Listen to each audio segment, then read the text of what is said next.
Alice Kintisch has lived in Nyack for over 48 years, but she has never performed at Elmwood or acted anywhere else. During the pandemic, she spends her time crocheting, reading, baking, cooking, and working out. Ladies and gentlemen, welcome to the Elmwood Porch, Alice Kintisch.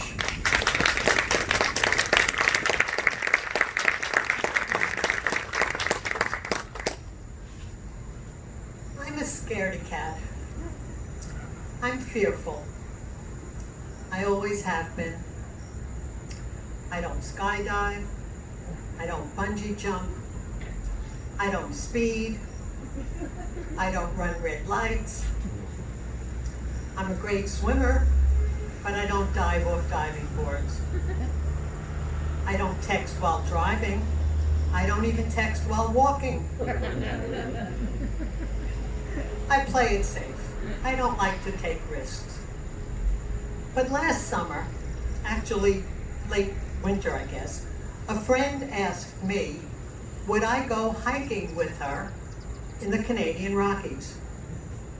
Well, I love to walk, and I've heard the mountains are gorgeous. I'm in pretty good physical shape, so I thought, yeah, that sounds like a nice vacation. Well, I started to get ready for the trip. I got a nice woolen hat, a scarf, gloves, packed a fleece jacket, some nice hiking pants. I bought hiking boots, and a number of people told me that I should bring hiking poles. Well, that should have clued me in. I spoke to my friend at length on the phone and asked her would she research the trip. She was glad to do it. So she scoured the internet, she bought a number of guidebooks, and I said to her, make sure the hikes are appropriate for us. Last summer I was 72 and she was 58. She said sure, the trips would be easy or moderate.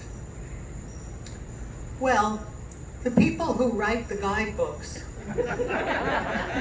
don't rate them as easy or moderate for a 72-year-old. But okay, let's put that aside, and we took the plane out to Canada. For the first hike, we decided we'd hire a guide. This was to make sure that we knew what we were doing and that the guide would teach us how to get ready, what to bring, how to maneuver ourselves on the hikes that we would be doing on our own for the next 6 days. That sounded sensible to me. Well, on that first hike, we had rain, we had snow. It snows in the Rockies in June. We had grapple, which is kind of a sleety mix.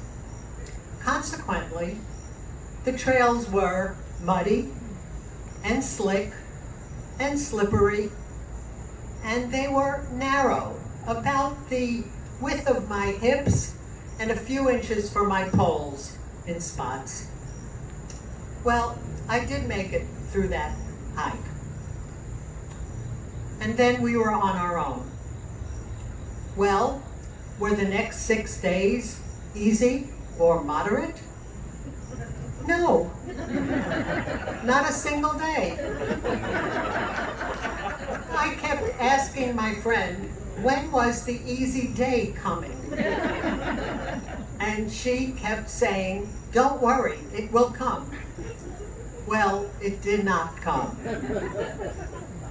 For all 6 days, we were hiking up steep ravines, trails that were, as I said, as narrow as my hips plus a few inches, often through mud, over branches, on stones that were slippery because we had rain most days.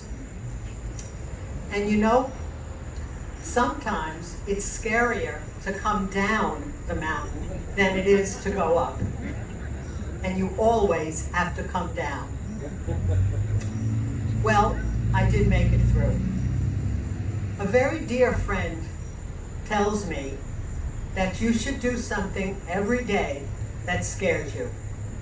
Well, I did. Every single day.